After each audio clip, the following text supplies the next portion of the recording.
dive on it.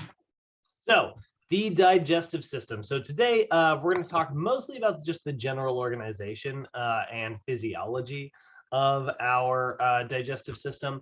We'll look at the GI tract so we can remember all those specific organs that all have like their specific jobs, as well as all of the accessory organs that are there to like assist, you know, with like creating chemicals that help break stuff down.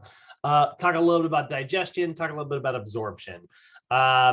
The regulation of it, the hunger and appetite control and disordered eating, things like that, not really going to be something we spend a ton of time on. Same thing with like other more like specific diseases of the GI tract, not really our thing today, and aging, not so much. So we're really just going to kind of look at the anatomy and the physiology of it, right? And then we'll dive into the second half of the PowerPoint, which you can see starts right here.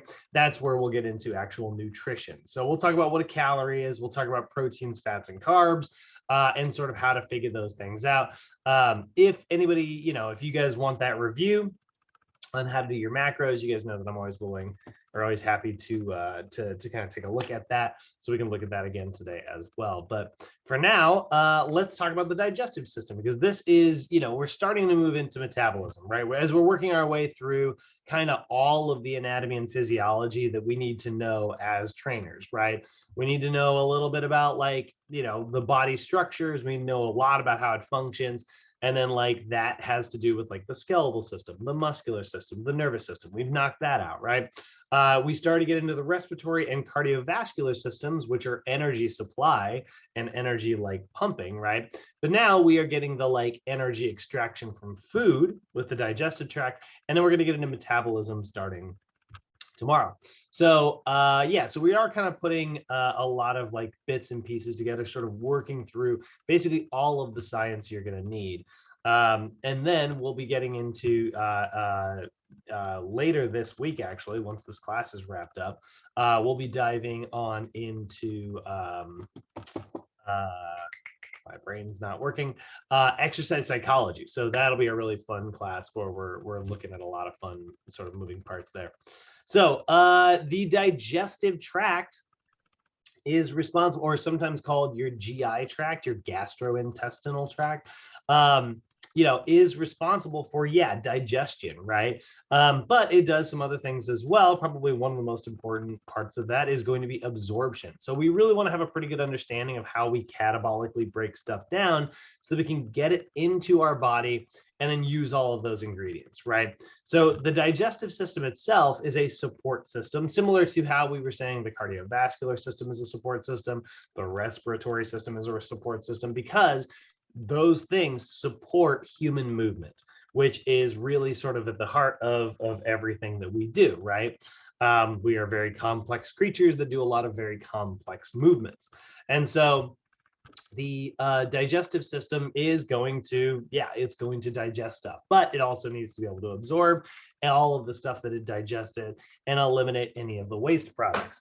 So we're going to divide it similarly to how we divide everything down into a couple different categories here. We're going to have the tract itself, where a lot of that heavy lifting gets done, and accessory organs, which are going to sort of secrete stuff into that tract in order to make it more effective. So the digestive system itself is breaking down and absorbing nutrients. Digestion is the process of breaking stuff down, right? So if we're looking at like, you know, understanding like these overall major processes, right? We consider digestion to be actually like breaking stuff down, not only like chemically, which is sort of what, you know, it's how I conjure it up in my brain. I'm like, oh yeah, stomach acid, you know, breaks up all my food. And that's a chemical breakdown. But there's very much also like the mechanical side of things, right? Like even the process of chewing is part of digestion, because you're basically taking something and you're increasing its surface area, right? You're taking something that's like a big chunk, breaking it into 2, breaking it into 4, 8, you know, like it just gets smaller and smaller and smaller. And that increases like surface area, making it way easier for your stomach acid to break stuff down, right? So digestion is more than just like the stomach acid, right? There's a lot of enzymes, there's a lot of like gastric juices and things like that that are responsible for, catabolically breaking stuff down. It takes complicated stuff and turns it into pretty much individual chemicals. And once they're individual chemicals, they can be absorbed, right? Like, so for instance, like we know that a carbohydrate is this big, long, super complicated chain of like a bajillion little glucose molecules.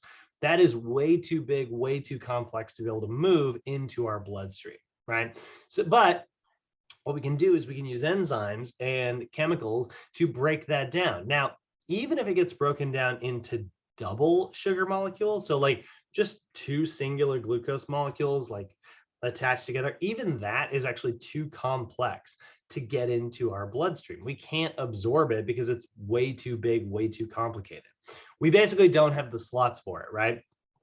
So even that double sugar molecule needs to get broken up. And then once you've got like two single sugar molecules, get sucked right into the blood and absorbed, and your blood sugar goes up, right? So like this morning I had like sugar in my coffee, right? And like that sugar was like the disaccharide. So, that's why it tastes so sweet. It gets into my digestive tract. It's going to break it down into individual single sugar molecules. It's going right into my blood.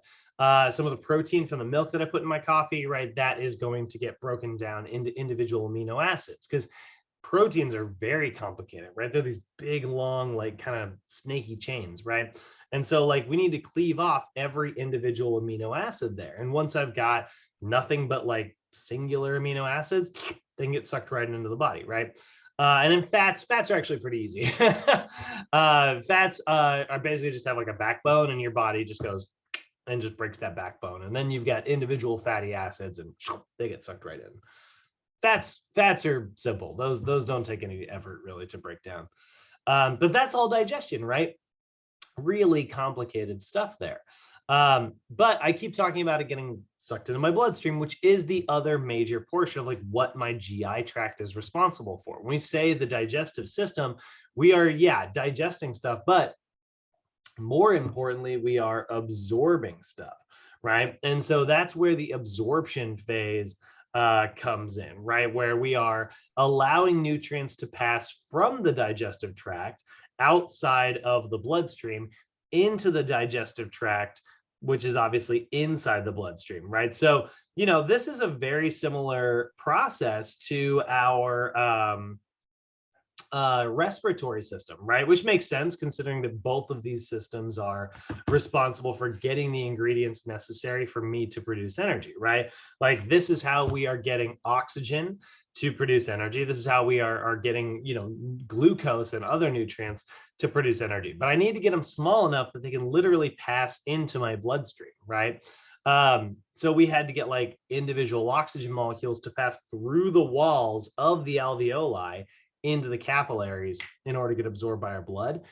We need to get food broken down into individual chemicals that are so tiny that they are going to pass through the walls of our digestive tract into the bloodstream, very similar to the respiratory system. And so that's absorption, right? This allows nutrients to get to our body tissues by passing from the external environment of our GI tract to the internal environment of our bloodstream. And then lastly, we've got elimination. And elimination is, getting rid of everything. We actually don't spend too much time talking about that. Thank goodness. I'm dog sitting right now, and I've been dealing a lot with, plenty of the eliminations on my lawn all freaking weekend. So looking at the digestive tract, right? Let's go ahead and sort of break this down. When we talk about like the various organs of our GI tract, it is again like sort of a hollow tube that just happens to run through our body. It's a hollow bit of outside that sort of runs through the middle of our inside, right? And we're going to watch a crash course video here in just a moment that is going to kind of, say the same thing, where it's like, yeah, you're kind of a human donut, and so, we've got various organs here. We got our mouth where we're bringing food in so we can actually start like, chewing it up and breaking it down. Pharynx, which is allowing that to connect to what eventually becomes like our esophagus, right? And then eventually that travels into the actual stomach. The stomach is going to do a lot of the heavy lifting when it comes to like chemical breakdown. So like we don't really do any digestion in the pharynx or esophagus, but the mouth is a huge part of digestion, actually. You know, this is where a really big chunk of like, again, you're taking large things and you're chewing them, you're breaking them into smaller and smaller pieces, which will eventually allow like the chemicals to work a little easier to break all those foods down. So it's this hollow tube that sort of runs through the body, sometimes more commonly known as the alimentary canal or gastrointestinal tract. And it is lined with all these accessory organs. You can actually see here, you can see there's the mouth, there's the pharynx, this little section right here, and then eventually it goes into the esophagus, right, which is running behind your trachea, right? Your trachea is in front, and that is where like air comes in, gets split off here to here. If you guys have ever swallowed something and it went down the wrong tube, and you're like, right, it feels like food's going into your lungs and you start coughing like crazy. That's happening right here at the pharynx. There's a little flap that actually has to close in order to make sure that food goes down the esophagus there, and it's called the esophageal sphincter. And it's right at the top of your throat there. Your trachea is always open, but this little flap basically kind of looks like this, right? Like if that's like my, you know, if that's my esophagus where all the air travels through, like that's, I'm sorry, not my esophagus, that's my trachea, right, where all the air travels through to get into my my individual lungs, right? There's a little flap that sits right here, and every time you swallow, that flap just kind of closes, stops your air flow for just a second. That causes food to travel down this way, and then it just opens right back up. And that's where, like, when you start, like, you have that really bad problem, you're like, ah, you like feel like you're hacking up a lung because you swallowed something down the wrong side. That is because it is food going down that little airway right there, or maybe that flap is getting stuck. And it can be rough sometimes, you know. So that is sort of the tract at the beginning, and then it travels down. There's the stomach into the small intestine.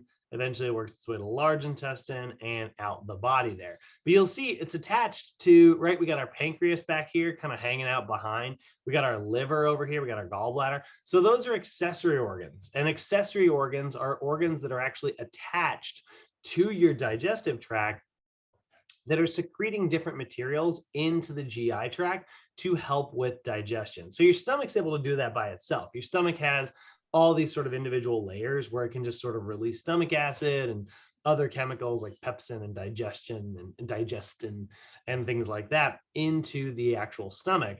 But other parts of it, like your small intestine, doesn't have the ability to do that. So your small intestine has a couple ducts that are kind of squirting these different juices and materials into the whole system there. So those are our accessory organs. They make things like a lot easier, you know. So we're gonna go ahead and take ourselves all the way through, but because this stuff can sometimes be hard to visualize in just some pictures here, here is a breakdown. And we want this one. Yes, we do. All right, so let's take a look at this big long tube of, you know, outside that's running through us. Future of health is not a thing. Oh, hush. Reasons for eating nachos at 3 in the afternoon. I happen to have my own, Oh, shoot. and This is the wrong video, actually. oh, hi. Oh, wait, no. I had it right. I apologize. This one. 1922, a French Canadian. Yeah. Okay. By the way, this is one of my all-time favorite stories in physiology. By the way, this is insane. And I actually remember hearing about this story. We had a teacher tell us this story when I was in like 5th grade, which is kind of funny, but also kind of horrifying. Because this is a very weird story to start with. So anyway, I love this one. You guys haven't seen this video. This is awesome. In the summer of 1822, a French-Canadian fur trapper named Alexis St. Martin was going about his business near Lake Michigan when he was shot by a hunter. Right in the stomach. The wound was severe, and everyone expected St. Martin to die that night, but he didn't. A local army doctor named William Beaumont kept him alive. In fact, Beaumont performed so many surgeries on the injury over the next several months that he decided, somewhat questionably, to just keep St. Martin's stomach wound open. St. Martin was left with a hole, or fistula, in his abdominal wall, which allowed anyone to see right into his stomach. Now, it's probably hard to work as a fur trapper with a hole in your guts, but Beaumont saw, or possibly created, an opportunity. He hired St. Martin, technically as a handyman, but really as a guinea pig. Over the next several years, and some 238 experiments, Beaumont recorded what St. Martin ate and what his stomach did to his meals. Sometimes they just skipped the eating part altogether and just shoved some food tied to a string right into the guy's gut hole. Beaumont took samples of gastric juices and had them analyzed by chemists, something no one had ever done before, and he also noticed that St. Martin's digestion slowed at certain times, like when he was sick or stressed. I mean, like, beyond the stress of having a gaping hole in your abdomen. Through his somewhat questionable research, Beaumont discovered some major secrets of the digestive system, like that the stomach's extremely strong acids and muscular contractions break down food, and that some foods are more digestible or less digestible than others, and that the brain can affect the stomach. Beaumont's findings, as well as his methods of clinical observation, revolutionized the field of physiology. And St. Martin? Don't worry about him. He lived to be 83 years old, had great health, and a hole in his guts. Now, I sincerely hope that you can't actually see what's going on in your stomach, but let me tell you, the story there is epic. In your digestive system's mission to disassemble food into its tiniest, most basic molecular forms, the stretch that runs from your mouth to your stomach unleashes all of the mechanical and chemical powers at its disposal. It physically roughs up food, douses it in protein-loving, acid-triggered enzymes, reduces it all into a creamy paste, and as a bonus, because it likes you, it also kills a whole host of harmful invaders that, for whatever reason, found their way through your face and into your tube. But your stomach's not the end of the line for your food, unless it is. I mean, most of the time, everything from your mouth to your stomach prepares food to be absorbed by your tissues, but sometimes food finds its way back up. Yeah, in case the story of Alexis St. Martin didn't make you want to do this already, now I'm talking directly about vomiting. Story. That guy outlived the scientist who literally left a hole open in him as a way of experimenting. He outlived him somehow, even though he had been shot, and just walked around the world with a giant hole, like way back in the 1800s, like, which is not like there's not a lot of antibiotic, like, yeah, anyway, that story is crazy to me. Here we go. God dang it, I forgot to unmute it. Here we go. Beginning with your mouth, aka your oral or buccal cavity. Now, we don't usually think of it this way, but that is where digestion starts, the mechanical and chemical breakdown of food through chewing and enzyme action. The inside of your mouth is lined with a tough, thick layer of stratified squamous epithelium that can stand up to lots of friction, like getting scraped by tortilla chips and like grilled cheese sandwiches that maybe were cooked a little too much on the top. Your anterior hard palate and the flexible posterior soft palate form the roof of your mouth. The hard palate provides like a hard surface for the tongue to mash food against, while the soft palate forms a movable fold of flesh that reflexively closes off the nasopharynx when you swallow, so food gets directed down your esophagus and not up into your nasal cavity. We all know what teeth are for, and you have roughly 32 of them in your basic types that help you masticate or chew your food. The tongue lives on the floor of your mouth and is basically just a big muscle that grips and constantly repositions your food as you chew. The resulting ball of mush actually has its own special name. It's a bolus, and the tongue rolls it back to the pharynx in preparation for swallowing. But that's just the physical action that goes on in your mouth. Just as much destruction is taking place through chemistry. The bolus is broken down with the help of 3 major pairs of salivary glands that churn out an average of 1.5 liters of slightly acidic saliva every day. More than 4 soda cans worth of spit. per day. And all that saliva delivers enzymes like salivary amylase, a digestive enzyme that breaks down starches into glucose monomers. Now, once the food enters the pharynx, it's propelled by peristalsis into the esophagus, which, except for the little sphincter at the end that keeps food moving in the right direction, is really just a glorified laundry chute lined with smooth muscle. The only time you probably even remember that you have an esophagus is when something's stuck in there, or if you're feeling intense heartburn, or if you just puked. But moving on. Assuming you have not just puked, then the bolus moves on to Dr. Beaumont's ticket to fame, the stomach. The stomach is the stretchiest part of your digestive tube, capable of holding 2 to 4 liters of material at any given time. 2 to 4 liters! That is a lot of nachos mixed with spit. But of course it's much more than just a storage tank. It's lined with the same 4 main layers found through most of the GI tract: the mucosa, submucosa, muscularis externa, and serosa, but it's got a few special modifications. For one thing, the muscularis includes an additional layer of smooth muscle that gives it extra strength, allowing the stomach not just to hold materials, but to actively smush them around. And the inner mucosa is made up almost entirely of mucus cells, which produce a protective coat that keeps the stomach tissues from getting digested along with your lunch. This inner lining is dotted with millions of tiny, deep gastric pits, which lead down to tubular gastric glands. These glands, in turn, contain various types of secretory cells that brew up some of the most potent chemicals in your body. For example, your stomach has parietal cells that release hydrochloric acid, a substance more acidic than battery acid, which lays waste to most of the bacteria, viruses, and other stuff that could make you sick. It also helps denature or change the shape of proteins to make it easier for enzymes to digest them. And maybe more importantly, when the hydrochloric acid is combined with pepsinogen, an inactive enzyme that's secreted by another kind of stomach cell called chief cells, the mixture creates the protein-digesting enzyme pepsin. Together, this superpowered acid and protein-hungry enzyme can annihilate nearly anything they encounter. This was apparently something that Beaumont observed firsthand by dropping hunks of meat into a cup filled with St. Martin's personal gastric fluids. He watched the gobbets of food dissolve over time, which is partly how he discovered the stomach's role in digestion was as much chemical as mechanical. But with so much mind-blowingly powerful stuff at your stomach's disposal, somebody down there has to be in charge.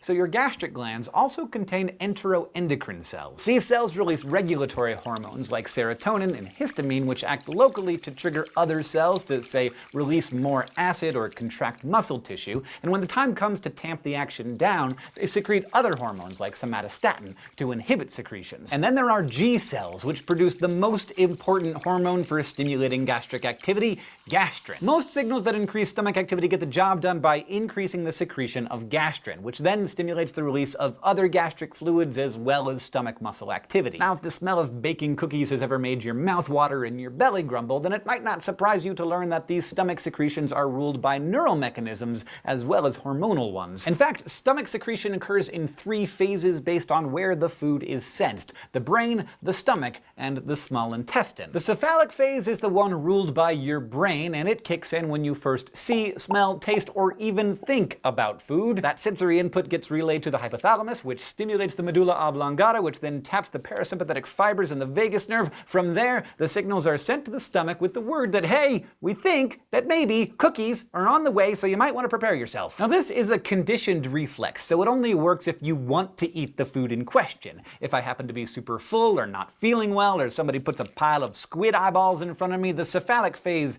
isn't gonna happen. And no offense if squid eyeballs are totally your thing, they're just not my thing. But say I eat the plate of squid eyeballs anyway, because, you know, I'm trying to be polite. Well, even without the cephalic warm-up, when that food hits my stomach, local mechanisms, both neural and hormonal, jumpstart the gastric phase. For the next few hours, as my stomach grows distended from the food, it activates stretch receptors that again stimulate my medulla and get my vagus nerves to tell my stomach to turn up the juice. At the same time, the secretion of gastrin is activated by other signals, like the rise in alkalinity caused by the stomach acid getting neutralized as it does its job. Conversely, as stomach acidity increases, it inhibits the release of gastrin. Now, the third phase of gastric regulation, the intestinal phase, speeds or slows the rate in which your stomach empties so that the small intestine doesn't get too overloaded with too much acid or with the creamy paste that your stomach turns your food into, also known as chyme. Now remember, not a lot of absorption actually occurs in the stomach. The stomach is more like a decontamination tank. Sure, it pummels your food down to a paste, but it's also where your body tries to obliterate any nasties that could make you sick. As long as food is still in there, your body has a chance to kind of size it up and feel it out, and it reserves the right to eject anything that it feels is potentially dangerous. Lots of factors can trigger the stomach's urge to purge or vomit, but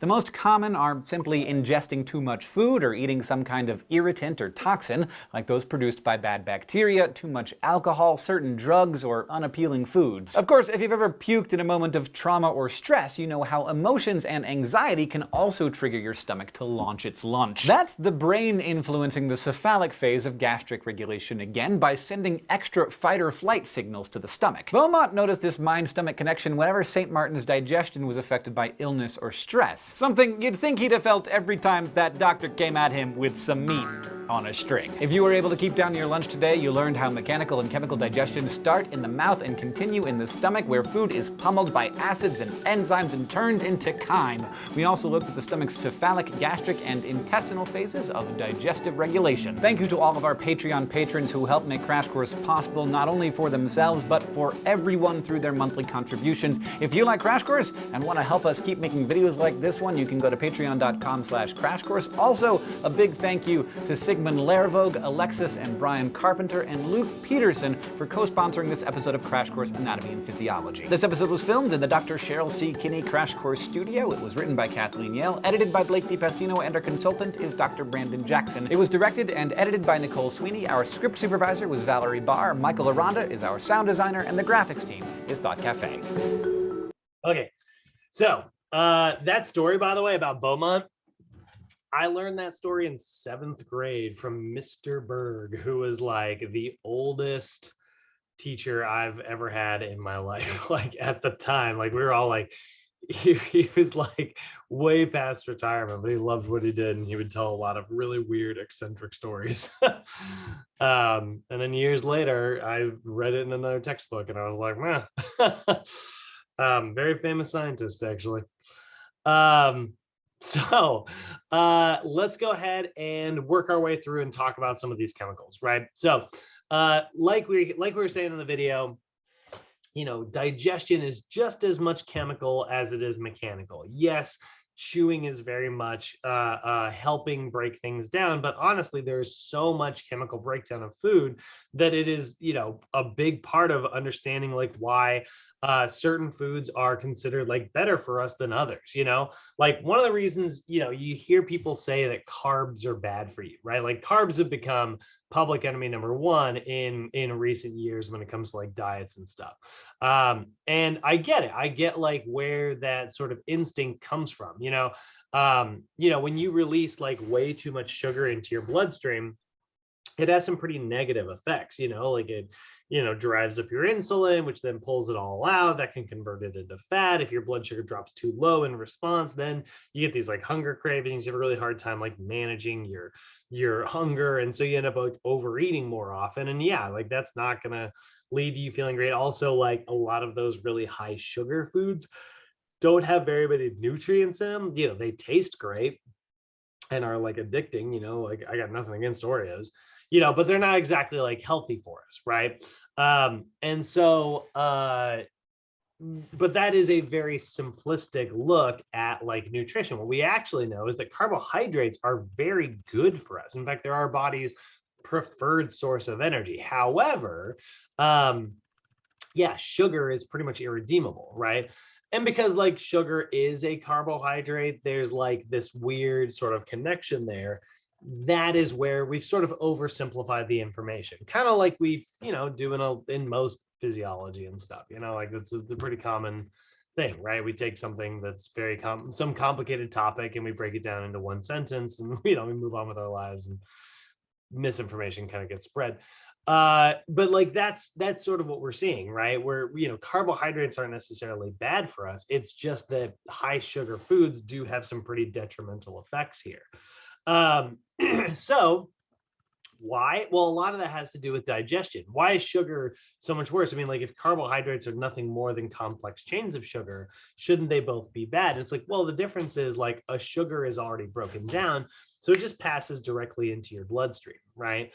And that's like, I don't know, pouring gasoline directly on an exposed engine of a car, thinking that that's going to like, result in that car being able to drive faster. I mean, you're going to see some flames, if you do that, right? And it will be like a big burst, big release of energy, but it's also going to kind of disappear as quickly as it arrived, not to mention do a lot of damage, where my analogy breaks down, obviously. But like, you're just going to burn straight up through all of that. So then you're going to need more of it, right? And so like that's one of the reasons why like sugar's so bad for us, right? It gives us a big burst of energy, but then we burn through it immediately, which causes us to go, oh wow, I need another big burst of energy, right? And that is where we start to run into problems. So the mouth is where digestion is going to take place. This is both mechanical and chemical. Obviously, it's mechanical when it comes to like the process of like chewing, but it is mechanical, or it is chemical when we start talking about it mixing with our saliva. So saliva has this specific enzyme in it called salivary amylase, and this is an enzyme that actually breaks down carbohydrates. One of the reasons why carbohydrates do tend to taste pretty good is because like they start breaking down immediately once they hit like our saliva, and it starts to taste like sugars. And that's why carbohydrates can taste sweet, even if it's like a cracker or something, right? That is actually enzymes breaking that down into sugars like in real time. So your salivary glands secrete that saliva, and saliva has this enzyme in it that makes it not only like moistens our food and makes it much easier to chew, it also makes it very easy to break down some carbohydrates before they get to the rest of the body, so they can be processed a little bit faster. By the way, if you guys ever want to try like a fun, I don't know, you can call it an experiment or call it a challenge or whatever you want to call it, but just try to eat like 6 saltine crackers within 1 minute. Bet you it's impossible. Nobody's got enough spit to kind of get that done. But if you give it a shot, we used to try all the time. So then you get your pharynx. Your pharynx is just sort of a tube that's connecting your mouth to your esophagus. Your esophagus is a muscular tube that connects your pharynx in your mouth to your actual stomach. So in order to get food from point A to point B, that's where your esophagus comes in. Really no digestion takes place there. Although there is one cool thing to talk about in the esophagus there. This is where the first bit of what is called peristalsis will begin. Peristalsis are little wave-like contractions that move food along. So we did talk about how like, you've got skeletal muscle, you've got cardiac muscle, and you've got smooth muscle. Your esophagus and the rest of your digestive tract is made of smooth muscle because it's got to move food from one spot to another, which does require contractions. But this is the sort of weakest form of contractions. There's really not like a lot of, like I'm not deadlifting with my large intestine, But this is how we actually contract to move food along. It kind of is like these little tiny contractions that kind of pinch food along the path. And so like I always think of it as like a tube of toothpaste, right? If I just was like, like you're trying to like get that toothpaste all the way to the end of the tube. That's kind of what peristalsis is. But eventually it gets into the real sort of king of the digestive tract here, which is the stomach, right? This big J-shaped pouch that is absolutely filled with hydrochloric acid. So if you were Beaumont, if you were the French fur trapper guy, and you had a big old hole in your stomach, Saint Martin would actually like reach in there with like a ladle, I think, probably a very small one, and like grab some of his stomach acid. And what's crazy about that is if you were to take your own stomach acid, right, if you like pulled it out and you poured it on like a piece of steak, or if you poured it on like some food, or if you poured it on your own arm, it would actually start to digest all those things. You would get a chemical burn. I don't know if you guys have ever like had like an RC car or some type of toy and you've left it out in the rain. I used to do that all the time when I was a kid, and it had batteries in it. the batteries like burst, you know, like they start to rust and like battery acid leaks. I remember as a kid, like every now and then, like touching it, and it would like burn my, you know, I'd get like a little chemical burn on my skin. That's what battery acid does, you know, which is why you don't want to touch it. But the exact same thing, like that is exactly what your stomach acid does. Like stomach acid can actually give you a chemical burn. It's that acidic.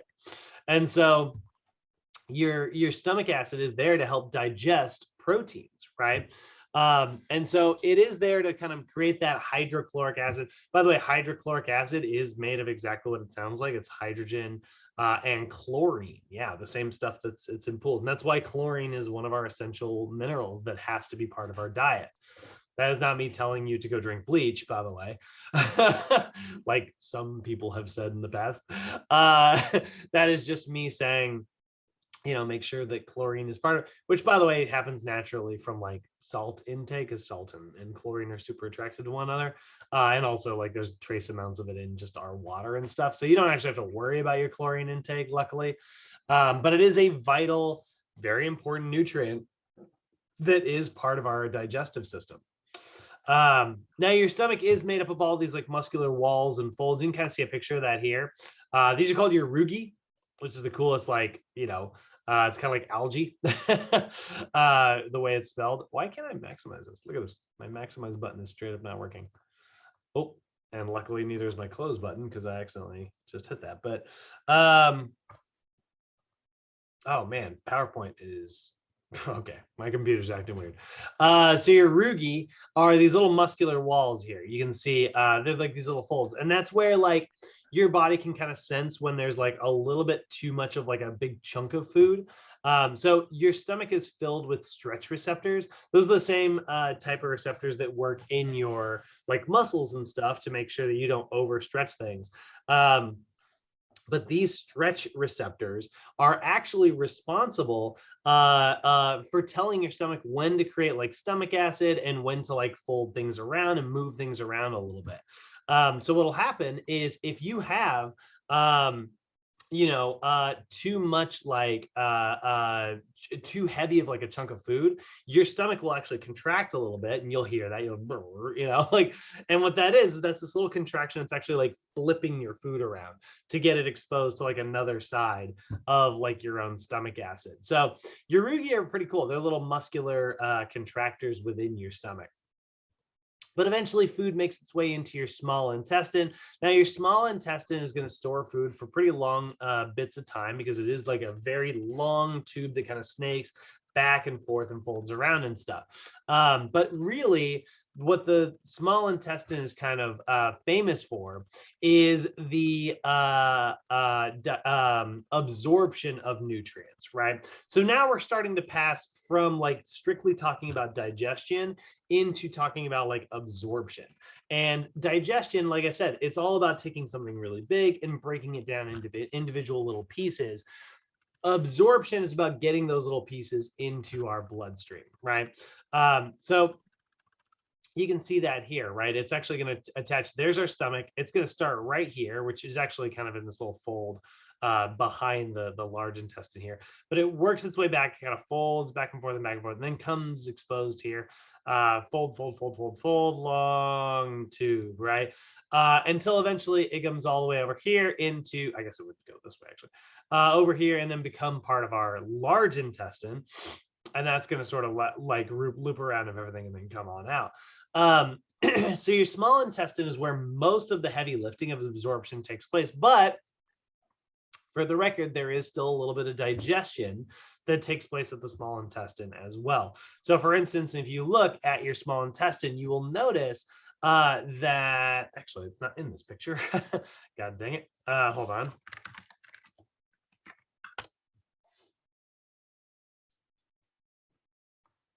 There we go. So if you look at your small intestine, you will notice that it, wow, that's super zoomed in.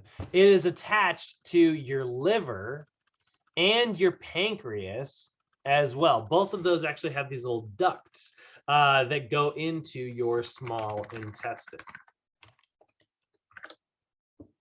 Pull that up by itself just so it's a little easier to see here.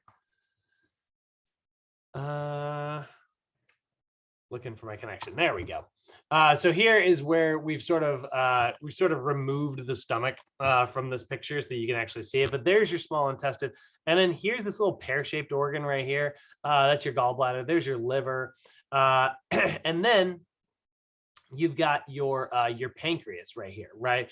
Kind of lives behind this, and they all share like this duct. So the pancreas and the liver and the gallbladder are all attached to our small intestine, and they're there to release chemicals into the small intestine so that a little bit more digestion can take place, because not everything got fully finished in your actual stomach.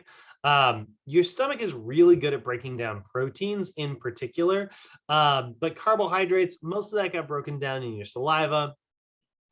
A little bit more of it got broken down into your stomach, but the final bits of carbohydrates are actually going to get broken down in the small intestine. And then fats, which really haven't really been part of the conversation just yet, are also going to get busted up in your small intestine through a very passive process that we'll talk about here. So the small intestine is this big long tube. It's primarily responsible for absorption. That's what, if you guys think of one thing when you think of your small intestine, I want you to think of absorption. But there is just a little bit of digestion that is still going to take place there because, and I'm going to skip forward just a little bit, your small intestine is attached to your liver and your gallbladder. So your liver, right? Your liver is an accessory organ. We can see a picture of it here. That is responsible for, we've already kind of talked about the liver a little bit. It's responsible for storing glycogen and things like that, because your liver is not only connected to the outside tube that is your digestive tract, it's also attached to the inside part of your body where your bloodstream is. So what's funny about like traveling through the digestive tract, like I said, food's going to mostly get absorbed in your small intestine, right? So it's going to get absorbed into your bloodstream. And you know what's funny about that? The first place it goes, like once food is in your actual bloodstream, it goes straight through your liver. And that's why your liver's in charge of like detoxifying things, right? This is why like consuming alcohol too regularly can damage your liver, because the first place it's going to go is through your liver, and your liver is going to work really hard to break down that alcohol because your digestive system couldn't. Your digestive tract can't really break alcohol down very well because it's not really a nutrient. It's not food, so it goes into our liver and gets broken down, and then eventually goes through the rest of our bloodstream, gets to the brain, and makes us feel wonky and stuff. Gives us the confidence to talk to the opposite sex. So like that is sort of what we're seeing in the liver, right? The liver is mostly responsible for creating this material that helps break down our fats, actually, and that material is called bile. So bile is a chemical that helps break up fats. When you look at fat, it usually forms these like these really big globules, right? They form these like really big like sort of blobs. But if you emulsify that fat using like a salt such as bile, it will break it up into individual little tiny pieces. This is one of the reasons why chefs will always tell you to like salt your food regularly, very heavily, because it releases the flavors. Yeah, that actually does kind of help like make fats and things taste a little bit more savory. And that, by the way, only really works on like very fatty foods. But the other thing is like, this emulsification process now makes fat small enough to actually pass into our bloodstream. So we need to have it happen in the very beginning part of our small intestine, which is why right at the beginning, we have a little duct that leads into the very first part of the small intestine. That is where your liver creates that bile, and that bile is secreted into the small intestine. Now, one weird thing about the bile is that it is created by your liver, but it is stored in your gallbladder because your body is like ready for like Thanksgiving dinner at all times. Like there are just a lot of instances where we will bring in like a very large amount of fat. So for instance, like if you're on the carnivore diet, that is your diet is strict, pretty much consists of strictly protein and fat. Like animal proteins are, that's it's a chunk of an animal's body, so it's got like a lot of fat that's going to come along with it. So our body's actually like prepared for this massive amount of fat intake whenever that happens. Or maybe you're on like a keto diet, which is literally like a fat-based diet instead of a high protein-based diet. So what happens is like we need to have plenty of bile in order to break down all of that fat coming in all at once, which is why we have this little accessory organ attached to our liver called the gallbladder. So the gallbladder is this little pear-shaped organ. You can see it here, right? And there's a little duct, right? And it stores excessive bile that your liver actually creates. So the gallbladder doesn't make anything. It's just there to store, to act as sort of a surplus, right? It's kind of like if you've ever gotten like a gift card for Christmas, like a Visa gift card, like, I'm just going to save this for a rainy day, and you just kind of put that in your wallet. And like, for me, I usually forget about it for a little while. And then one day I'm like, oh God, I'm a few bucks short. Oh, Visa gift card bailing me out, that's kind of how your gallbladder actually operates. It's like, oh man, this is a really fatty meal. And so your liver gets to producing bile like crazy. Maybe it really can't keep up with like bile production. And your gallbladder's like, that's fine. I got all this extra stored stuff right over here. And so it secretes it. So your gallbladder doesn't necessarily make anything, but it is, a relatively important part. This is one of the reasons why, like, people get their gallbladder removed and they lead like long, happy lives. You can totally remove the gallbladder and just connect a tube directly from the liver straight into the small intestine. And as long as you don't go too crazy heavy on like a fat in, like a fatty meal in your diet, you're gonna be fine. You got nothing to worry about. So that's the liver, right? Not to mention all of those other things that the liver does inside the body. This is all just the digestive tract. And then your pancreas is there as well. Your pancreas shares a tube with the liver, and it just helps further speed up the process of carbohydrate breakdown. So let's go back to the small intestine's absorption job, right? Because that's really the main thing I want you to think of, right? So the small intestine is divided into a couple different divisions here. You've got your duodenum or duodenum, which is the first section. You've got your jejunum, which is sort of the middle section, and the ileum, which is the end. And basically, they just look a little bit different from one another because they're going to absorb different amounts of stuff. The smaller and smaller and the more broken down chemicals will get. Now, your small intestine's crazy. It has all of these, like already it's kind of folded up like this. You can see like these little folds here as it sort of travels around, right? So that is already making it like fit into a very small space. If you were to stretch out your small intestine, it would be about 3 times your height in length, actually, which is kind of crazy.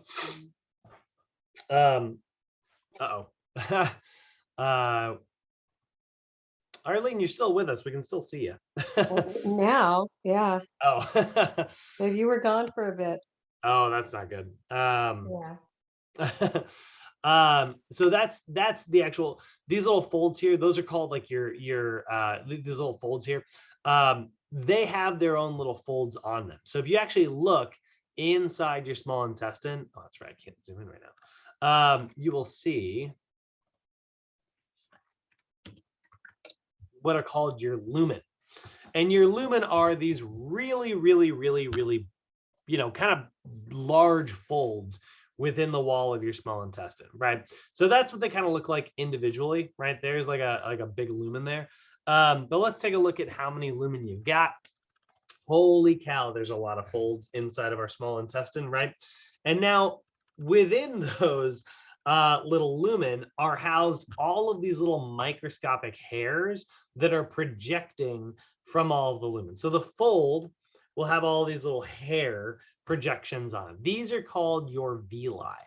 And your villi are these little microscopic folds that are filled with blood vessels. So we go back to our PowerPoint diagram here. You can kind of see what I'm talking about, right? So there's a lumen, and there's a big old fold, right? And then there's all these little projections, and those little projections look like this. Each individual projection looks like this right here, right? It's this little like hair almost that reaches out, and it's filled with blood vessels. Now, the walls of this little villi are so thin that chemicals can pass from one side to another, right? So again, this looks just like, if you guys remember the chart we were sort of drawing on Friday, right? We had like our respiratory system. We had all the oxygen over here, and we have like CO2 over here. So they wanted to move in the opposite directions because there just wasn't a lot of other stuff, right?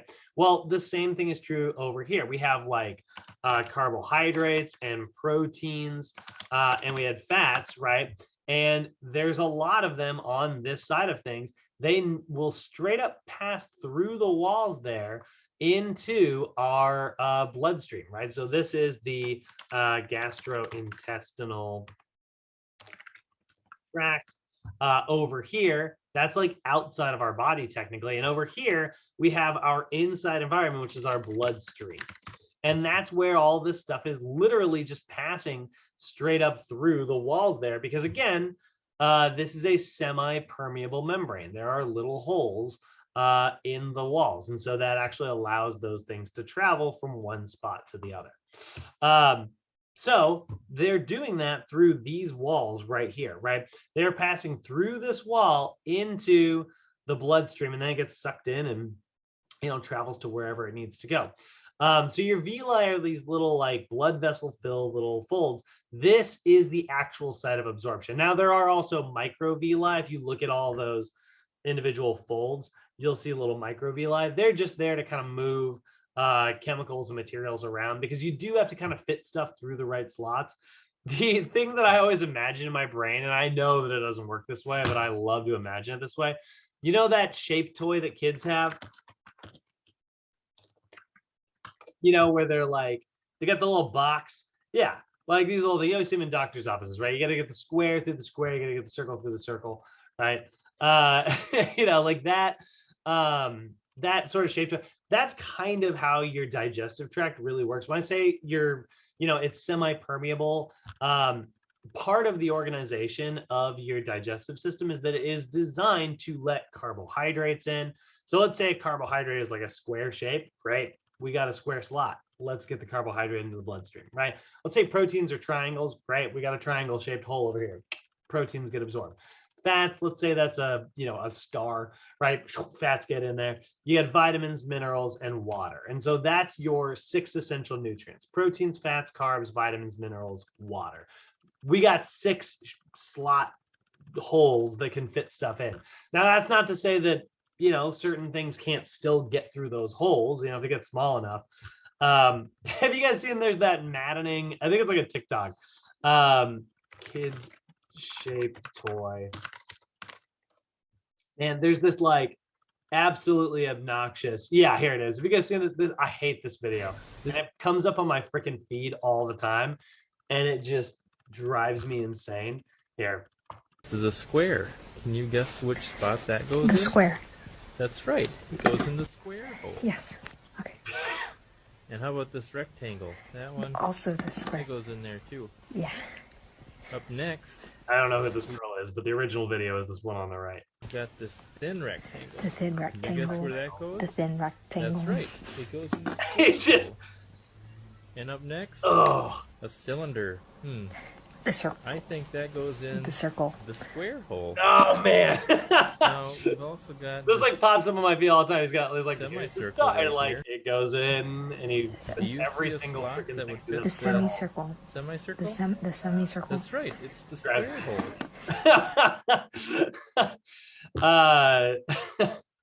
I don't know why that. I think it pops up on my feed a lot because I'm always just like, ugh. But that is actually kind of how you get sick. What's that, Mir? It was funny because she was getting all like excited, like, oh, that one, and then he's like, no, the square, and then she's like, oh, her face is like, oh man. That's my face. I hate it. That is actually how you get things like, you know, this is part of like how your digestive system is actually also part of your immune system. So like, I mean, don't think about this too much because then you'll become like a germaphobe. But like, imagine how many freaking pieces of bacteria and you know, junk and stuff like viruses and bacteria and even like parasites and things like that, it is absolutely covering your food. Like it's all over the place, you know, but it goes into your stomach acid and just gets completely decimated, you know, and so those viruses never make you sick. But occasionally they survive, you know, and that's how, like, you know, drinking like dirty water gives us like parasites and stuff.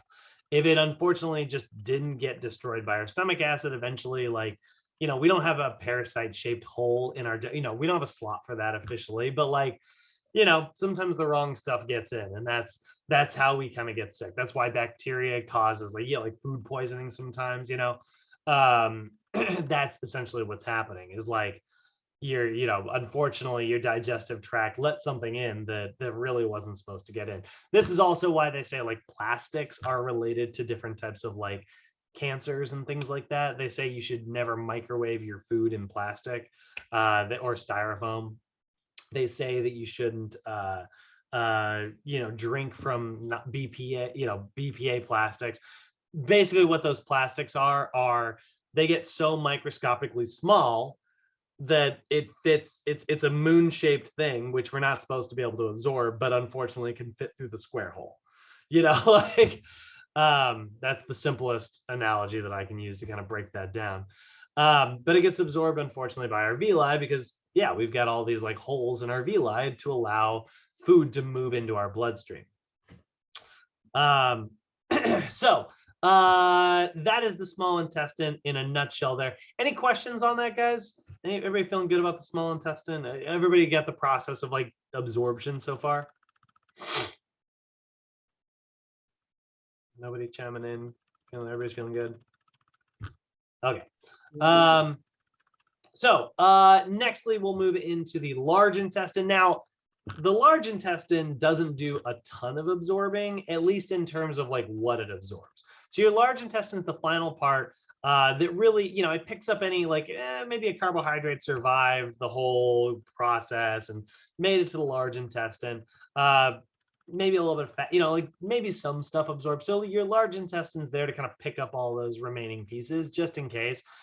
This is why people who are lactose intolerant have so much trouble, is because like they cannot break down lactose.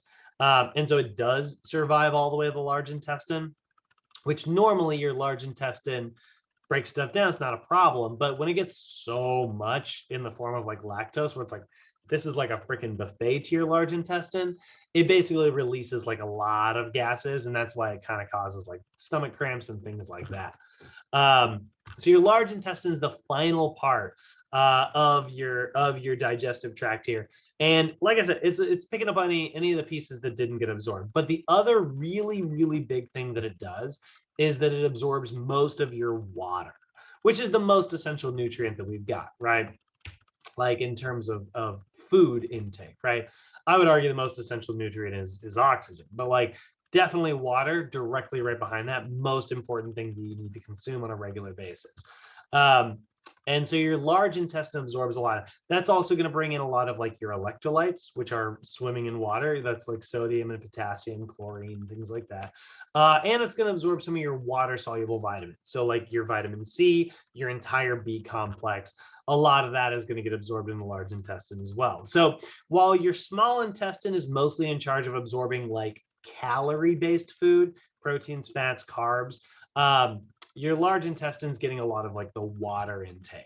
And it actually does that. It sort of dehydrates this wet, soupy stuff that's been working its way through your digestive tract. Like it used to be food, dropped into your stomach, became this like, you know, chemical, right? We call it chyme. It's this like wet, soupy mixture. Chyme is just a suspension of like this wet, soupy, all these like nutrients. Right? It's kind of like a smoothie of just like nutrients. All those nutrients start getting absorbed by the small intestine until there's really not very many nutrients left, but there is still like a high water content in that smoothie. It gets to the large intestine, and all the water starts getting sucked out of it. So what that does is that causes it to dehydrate and become like a solid material. This is where we're talking about pooping. You know, like that wet, soupy smoothie gets more and more dehydrated until it becomes like your actual stool.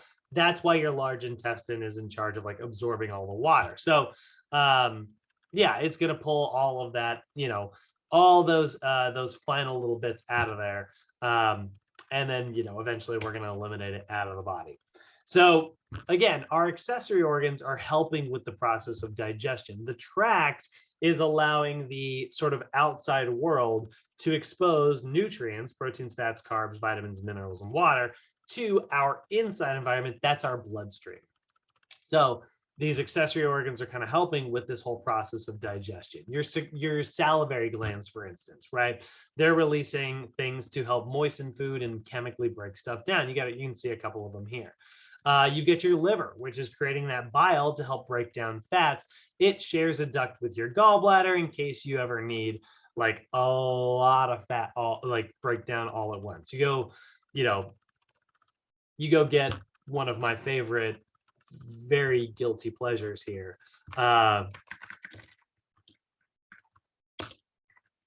You go get like a Popeye's chicken sandwich, which is admittedly so delicious, but so very bad for us. It's got 42 grams of fat in it. That is 378 calories of just fat alone.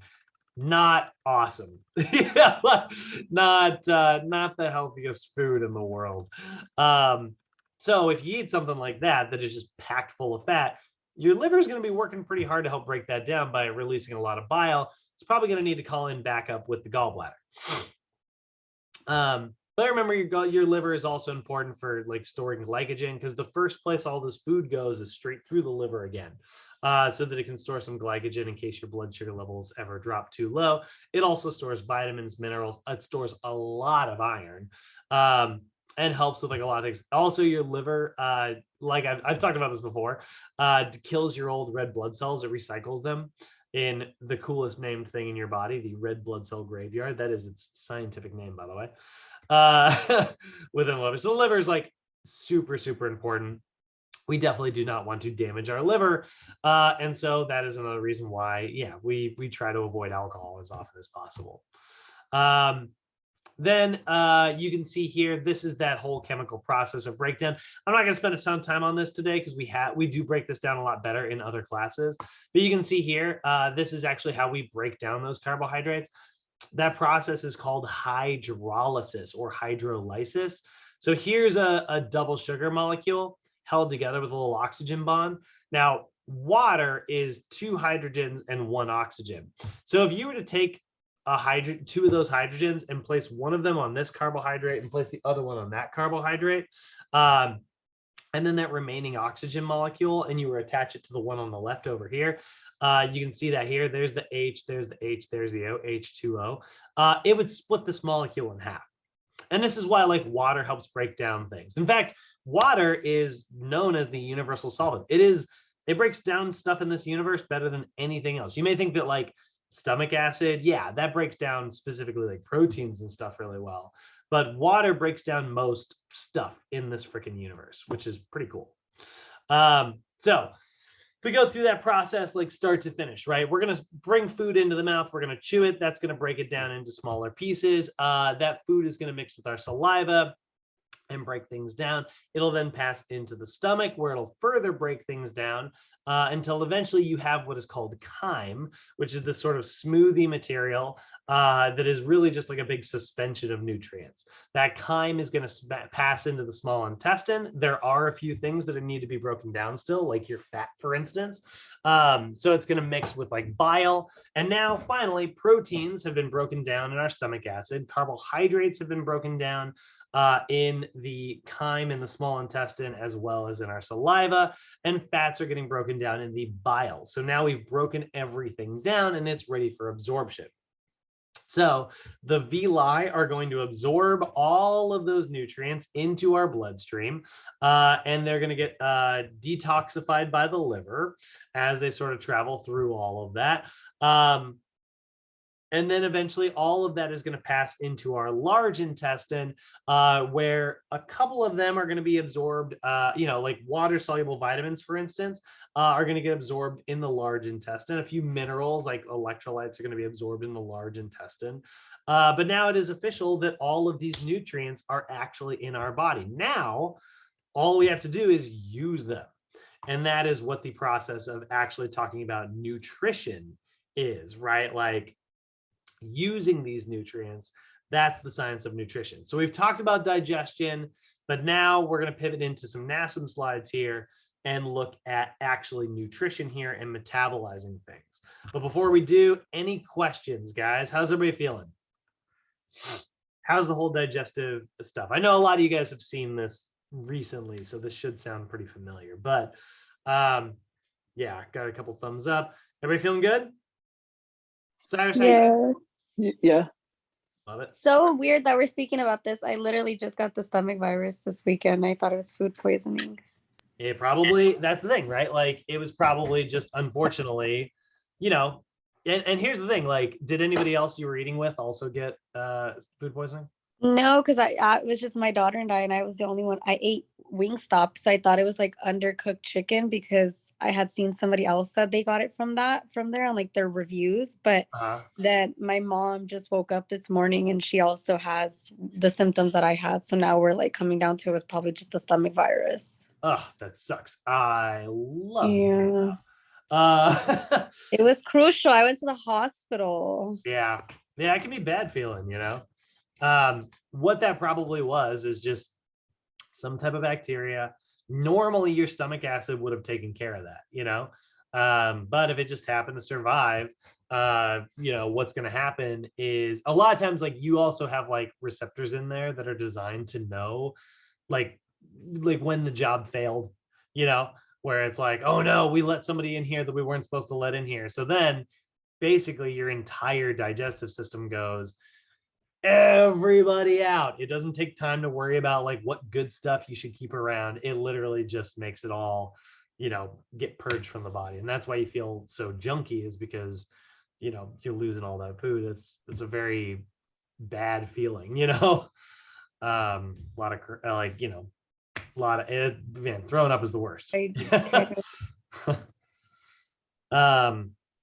So let's take a look at chapter 17 here. Now, this is not chapter 17 for those of you with the new edition textbook.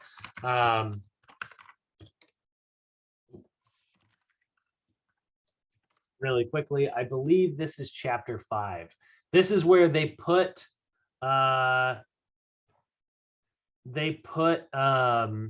it together with all the other anatomy and physiology and stuff.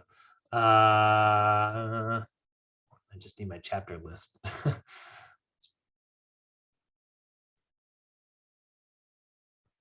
Yeah, chapter 6. Okay, so everybody who has the 6th edition,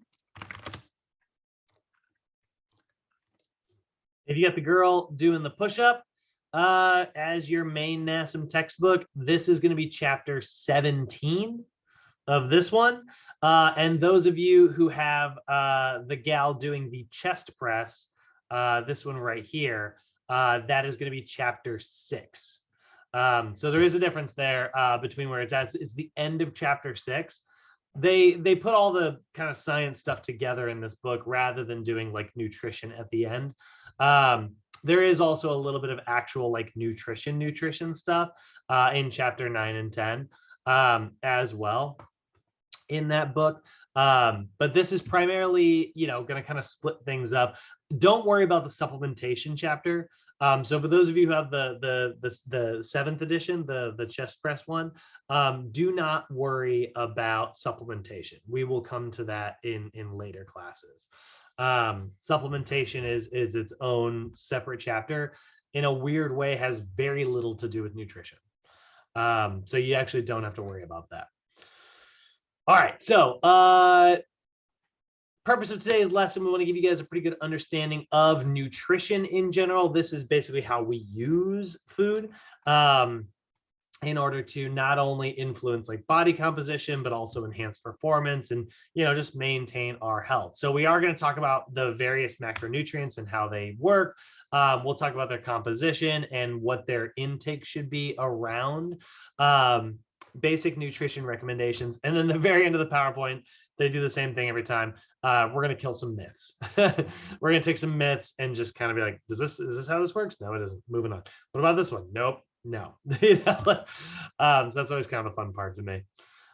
So nutrition is going to be defined as the sum of processes by which an animal or a plant takes in and uses food. So we're talking about taking in food through our digestive tract. We're talking about using that food through our metabolism, right? So this is the growth and repair of tissues. So obviously a big part of our industry because it allows us to integrate nutritional strategies along with our exercise strategies in order to enhance our performance, right? Like if we're trying to help someone alter their body composition, it's very difficult to out exercise a bad diet.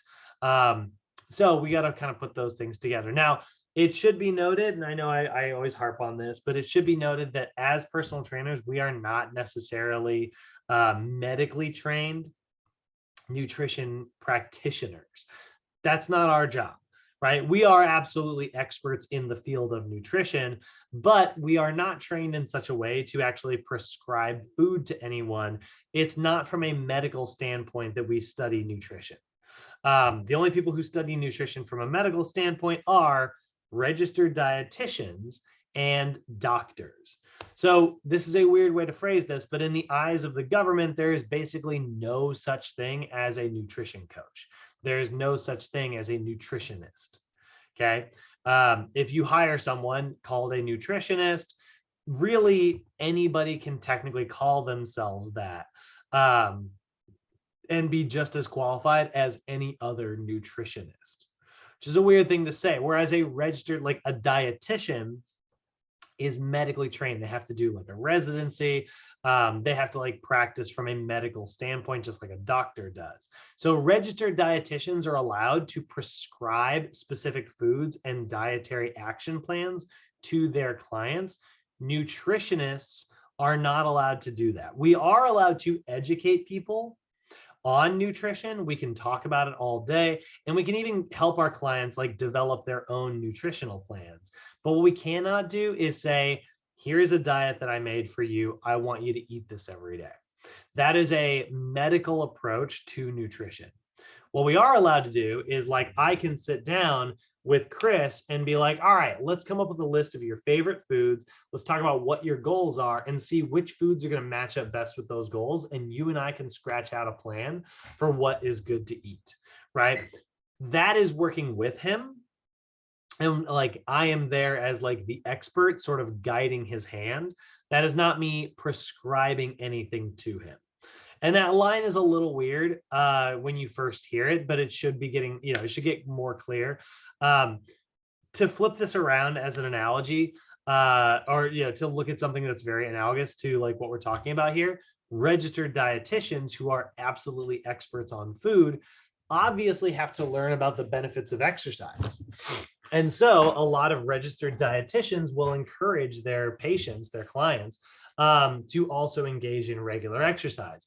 But a registered dietitian is not a personal trainer. They're not an expert on exercise prescriptions. So if they said something like, hey, it would be really good for you to get out and walk more regularly and get more physical activity, that's totally fine. Or if they sat down and they were like, what are some of the things that you like to do to be physically active? Let's see if we can get that into your schedule. That'd be totally fine. But what they are not allowed to do is write a workout plan. I would not, a registered dietitian would never say, I want you to do 3 sets of 20 push-ups and then follow that up with some walking lunges, right? They can't do anything like that because that's not what they are an expert on. Okay. So we are nutritionists as personal trainers, which means we are experts on nutrition, but we are still not allowed to prescribe diets to our clients. What we can do is we can help our clients scratch out their own diet plans. And if they do something where they're like, what about something like this? We can absolutely go, well, that seems like it's a very healthy food, but, and then kind of break down why it might not be. Because we are still very much well-informed on how nutrition works. So there's sort of an interesting line there. We want to make sure that we stay within that line. For the record, I know plenty of personal trainers who are constantly handing out meal plans to their clients and stuff. That is also okay if you do it the right way. You can give out meal plans to your clients just as long as you are not telling them that like, hey, this is the meal plan I want you to eat every single day. As long as you're not doing it from a prescription standpoint, what you can do is you can give a meal plan out and say, this would be a very good example of something you can do. That way you leave the ball in their court. It's a weird line to have to walk, but that's how you keep yourself like within your scope of practice without sort of putting yourself at legal risk. If we're talking about diet, we gotta talk about like obesity, right? Like we do know that like by 2015, it was expected that about 75% of people were going to be overweight or obese. That number ended up being a little bit off, which is kind of nice. It was about 72% are overweight in the US. So we came in under the line, but only barely. So we definitely have a lot of like overweight individuals in this country, and so it is definitely something we want to work on because we know that there's a lot of diseases associated with obesity, and we actually know that the facts about weight loss are very simple. Like my parents are coming into town today, and inevitably, we're going to be going on vacation. We're going to be eating a lot of like really bad foods and stuff. That is what will happen next. And so when we're talking about like the facts of how weight loss actually works, right? The facts are pretty simple. We know that if there's like excessive calories coming in, it's going to result in weight gain. And we know that if there are less calories, or a deficit of calories coming in, we know that that's going to result in weight loss. That's how it works. The hard part is doing it. My parents constantly are like, yeah, this is probably healthy, right? And they look at like a food and stuff, and it's like, well, yeah, kind of like you would think. But actually, like when you look at like what they're doing, like when you go to a restaurant, for instance, they cook it in lots and lots and lots of oil because it makes it cook very easily and fast, and they don't have to worry about it like sticking to the pan.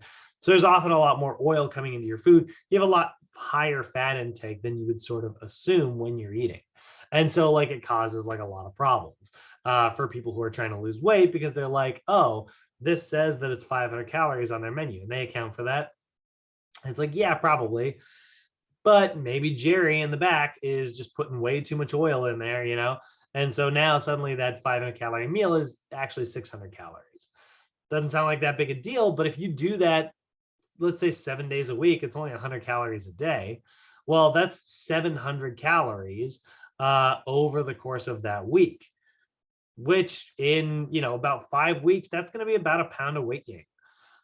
So it does actually have a pretty substantial effect here, and is one more reason why we want to understand how all this works so we can help our clients make more informed decisions. So if I'm talking about calories, what the heck do I mean? Well, a calorie is just a unit of energy. It is our way of measuring how much energy is within food, right? So if there's an excessive amount of energy from food transferring to your body, that's going to result in weight gain. If there is a deficit of energy from your food compared to how much energy you need to like move your body, well, then your body will tap into itself to make up for that energy gap. So let's say like, I go play ultimate frisbee all day and burn a ton of calories, and let's say like I think Saturday I ended up burning like around 3,800 calories over the course of the day. Because in addition to that, we just had like a lot of chores to get done, a lot of work around the house. So it was like a really big calorically like intense burn day. And this is all an estimate, by the way. This is what my watch told me. But like, so if I don't eat 3,800 calories worth of food, what's going to happen is my body's going to go, well, I need to find, let's say I only eat 3,000 calories, right? It's going to go, I need to find 800 calories worth of energy. So it's going to tap into our fat stores and things like that to make up for that energy gap. So a calorie is nothing more the way that we measure the amount of energy found within foods. And this is always going to be, when we're talking about foods in the US, we're usually talking about uppercase calories. That seems like a weird distinction, but it is actually the amount of energy to raise 1 kilogram of water, 1 degree Celsius.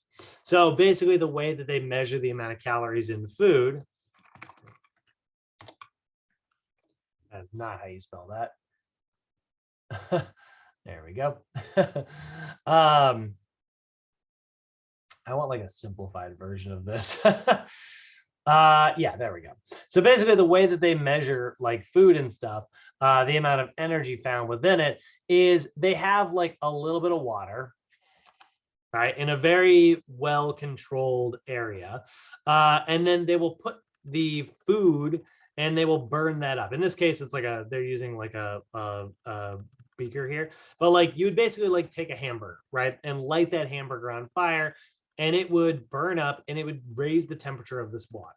However many degrees that water goes up is how many calories are within that food. So if a hamburger raises the temperature of that water 500 degrees, there's 500 calories. If it raises it 400 degrees, there's 400 calories.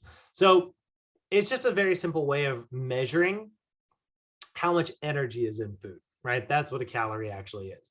So there's no, actual nutrients in calories. It's just us measuring how much energy is in it. So if we have somebody who is gaining weight slowly, it's because there is more energy coming into the body than there is energy going out. So if I consumed 5,000 calories in a day, I'm on like The Rock's diet, like, on one of his cheat days or something, right? And I consume like a massive amount of calories, but I sit around on the couch all day. I'm probably only burning maybe, let's say, 2,500 calories that day. That is 2,500 calories that has to go somewhere, right? So what's going to happen is it's going to get into my body, and my body is going to convert it into fat cells, and it's going to store 2,500 calories worth of energy to be used later.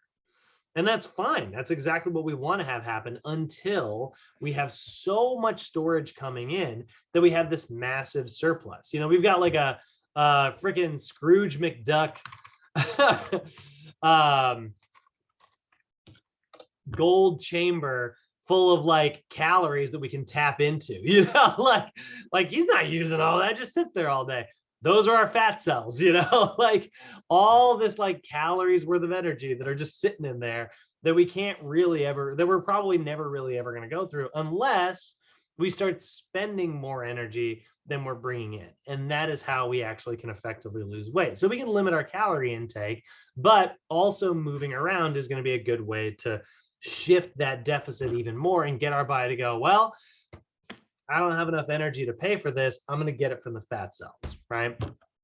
And the glycogen, obviously.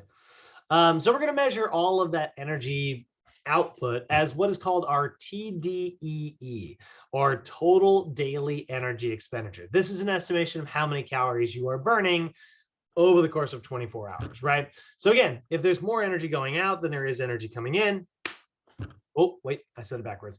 If there's more energy coming in than there is energy going out, you're going to gain weight. And if there's more energy going out than there is coming in, you're going to lose weight. So it stands to reason it is very, very important for us to be able to calculate what someone's TDEE is. Because Hector, you're probably, you got to be the tallest guy that we have in the program right now, right? Like that is going to mean that you have a lot more body, which is going to burn more calories than someone who is maybe a little thinner, a little short, right? Like just less body, right? And so body weight, height, gender, all of those things play a factor in how many calories we burn. Hector, did you ever calculate out your TDEE? I haven't yet. I'd be curious to know what yours is. I'll bet it's got to be close to 3,000 a day. So what makes up the TDEE? Well, there's 3 main components. There is going to be, the biggest one is your resting metabolic rate. Okay, so your resting metabolism, it's about 70% of the calories you burn every day. So I am actually, you know what, Hector, I'm going to use you as my example because I am curious. So, cool, no problem. so I'm 33. So age is another factor, by the way. Our metabolism gets a little slower as we get older. I am 6 foot, 6'1"-ish, and I'm about 175 pounds. So if I hit calculate here, I burn about 1,793 calories just existing in a day. If I were in a coma, that's how many calories I would burn in that day, just having my body, right? Now, obviously, the amount of calories I actually burn is going to be much higher than that, because the other two things that make up our daily energy expenditure is processing food and physical activity. But this is just the not physical activity part. This is just the basal metabolic rate. Now, Hector, what is, oh, hold on. Hector, how old are you and how tall are you? I'm 30 and I'm 6'2". You're only 6'2"? I'm 6'2.5". Last time I got measured, it was 6'2.5". Dang. Okay. How much do you weigh? 210. So if I hit calculate here, your basal metabolic rate is closer to like 1,982. So that's a difference of literally 200 calories, right? So if we were on the same diet, I would have a 200 calorie surplus coming in every single day, and it's just going to result in weight gain. I'm adding more stuff to my body than I'm depleting, right? And so that's how the resting metabolism works, right? Versus like somebody who, let's say, we've got somebody who's like, you know, we'll say like 45 years old. They'll say like 5'4", and they weigh like 140 pounds, right? If we calculate here, they only burn like 1,400 calories a day. There's just less stuff to run, you know, and that's exactly how this works. So your resting metabolism is the amount of energy at rest. The thermic effect of food is how much energy it takes to process food. So high protein foods, for instance, take more energy to process because it's just harder to break protein down. So if you're on like a really high protein diet, you're going to be burning extra calories. This is one of the reasons why bodybuilders, not all the time, but bodybuilders who are on like a cutting diet, who are trying to lose weight, will amp up their protein intake like crazy. I'm not saying that's a good thing, but I am saying like it does burn a couple extra calories here and there. It's a sneaky way to burn extra calories. But then the one that we have a lot of control over is the thermic effect of physical activity. This is the, or thermic effect of activity, depending on who you ask. And that's the amount of energy that you burn by moving around. So now let's go back to our example here, right? 36 to 210. So now, Hector's burning 1,982 by existing. I'm burning 1,793 by existing, right? But let's say he exercises twice a week. Okay, so we're gonna keep it really simple. So Hector, if you exercise like twice a week, if you ate about 2,700 calories a day, your body weight would stay pretty much the same, right? It's not a lot of physical activity, but it's some, right? So that's 2,700 calories right there. But let's say like I burn way less than you, but let's say I exercise like 5 days a week, right? Well, that's going to mean that I'm burning, let's say like, yeah, we'll do like intense exercise here, right? I'm burning 2,779. So I actually come out ever so slightly ahead, just simply because of being more physically active, right? Or if I'm like, I have a really intense physical job and I'm physically active, I can burn up to 3,400 a freaking day, you know? So it can get really intense sometimes, depending on how hard you're working. So there is a big difference here, right? And that's why we need to calculate all these things. We need to know what the resting is. We need to have a pretty good idea of like what their diet looks like. And we need to know how much energy they're burning through physical activity every day. So those are the three main components that are going to allow us to figure out like why our clients' weight is staying the same, why they might be gaining weight, why they might be losing weight. Any questions on that, guys? Pretty good for me. What's that, Simon? I said no, thank you. Oh, okay. All right. So, yeah, so that is, that's the calorie side of things, but obviously like, you know, you could just have like a calorie paste given to you every day and eat a neutral amount of calories. You wouldn't necessarily gain weight or lose weight if you're getting just the right amount, but you're not exactly going to be healthy either, because obviously nutrition is much more complex than just the calories. And so this is where we have to talk about our actual nutrients, which we've been looking at all day today. So nutrients there's going to be 6 of them. You get 6 essential nutrients here. You've got macronutrients, which are nutrients you need a lot of every day. There are 3 primary ones plus water. So technically there's 4. But your main macronutrients are going to be proteins, fats, and carbs, right? So those are the 3 main macronutrients. The reason they're called macronutrients is because you need a lot of them every day. You need these in grams, And then we need water. We need a lot of water every day, like close to a gallon every day for most men, and close to about 3/4 of a gallon per day for most women. And those numbers obviously fluctuate like crazy. Again, a very tall person, they're going to need a lot of water. Or like a very large person, they're going to need a lot of water. You get a very small body, you're going to probably need less. These are all just kind of averages, But talking about what protein is, right? Protein are and then lastly, we got vitamins and minerals, right? So proteins, fats, carbs, water, vitamins, and minerals. These are macronutrients. We need a lot of them. These are micronutrients. We need them, but we need tiny amounts, right? So protein is the macronutrient that we associate with like body repair and body structure, right? It's these big complex chains of amino acids, which, we talked about this in the beginning of this course. They're the same ingredients that are found in carbohydrates, same ingredients found in fats. They just have a little bit of nitrogen, which allowed them to fold into these really unique shapes.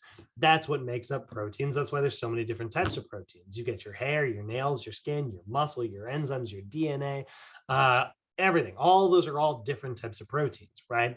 Even in a muscle cell, right? Actin is its own protein. Myosin's a different protein. Troponin and tropomyosin. All of those are individual proteins, little pumps that are moving, like, creating the gap in your cell wall so that stuff can move in and out. Those little pumps, those are proteins, right? So your body can assemble all those based on like another protein called your DNA. But when it comes to food, generally the way we talk about it is like, look, it's this big complex chain of amino acids. We need to get amino acids into our diet in order for us to be able to assemble them into the various different proteins, right? If I'm going to make a protein, I need to be able to assemble it from my amino acids. So it is a macronutrient responsible for repairing body tissue, because when I eat a protein, the protein gets broken down into amino acids.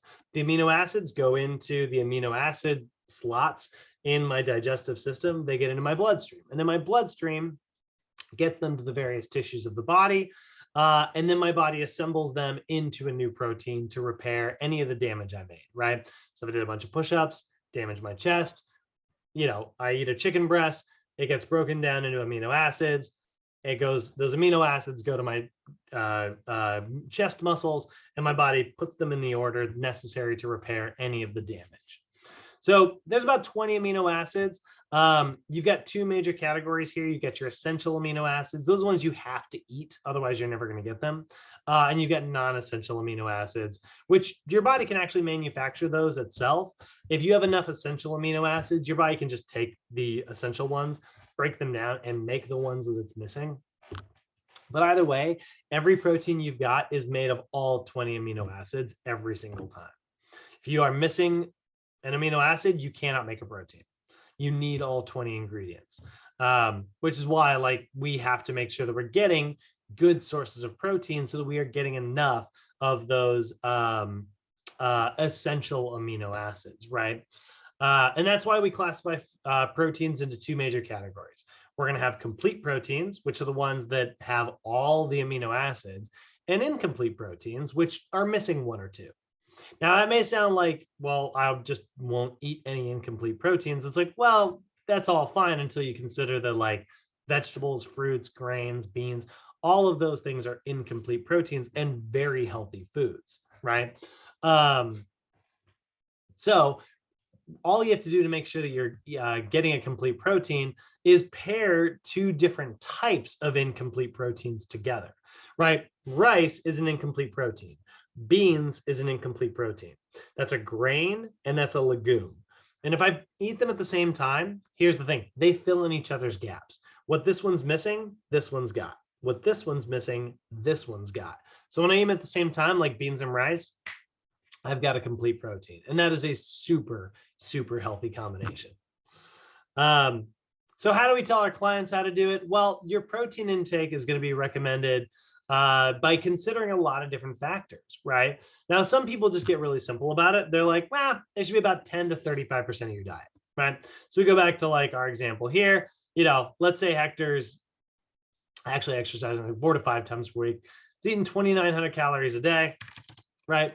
So times, let's say 0.25, we'll put it in the middle, right?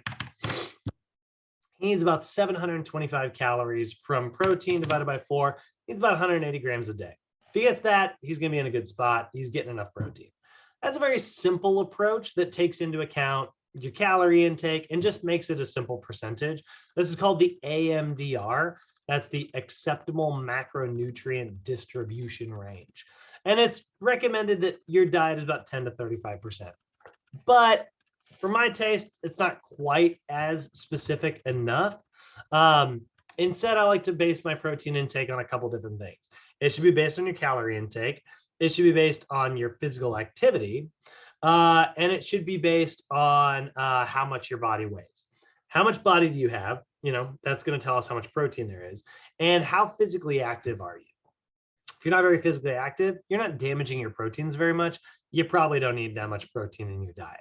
If you're working out all the time and you're just constantly tearing up the body, well, you're probably going to need a lot more.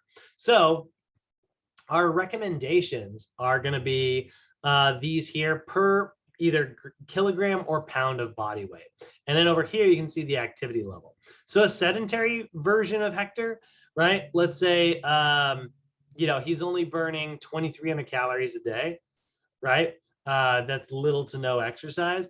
He's not really damaging any proteins, right? So 2379 times, you know, whoops, actually, that's not how I want to do it. His body weight was 210, right? So 210 times, we'll say 0.4. I'd say he only needs like 84 grams a day, you know? But we know that that's not true, right? Hector's obviously very physically active. And so like, let's just say, we'll go exercise like 4 to 5 times a week. That's 2,900 calories. And I would say like, let's, you know, he does a lot of strength training. I mean, the other night, Hector, you're going nuts, you know? Yeah, he hyped me up. Right? Tearing up that bench press. So I would put him in the strength category, which means about 0.8 grams per pound. So 210 pounds times 0.8, that's about 168 grams per day. That's a big difference compared to 84. That's a difference of, oh my God, that's so funny. That's a difference of, you know, 50%. It's half, right? So the more physically active you are, the more protein you are going to need. Or you can do the percentage thing. Honestly, it's not going to be the end of the world. But if you go like 35%, you know,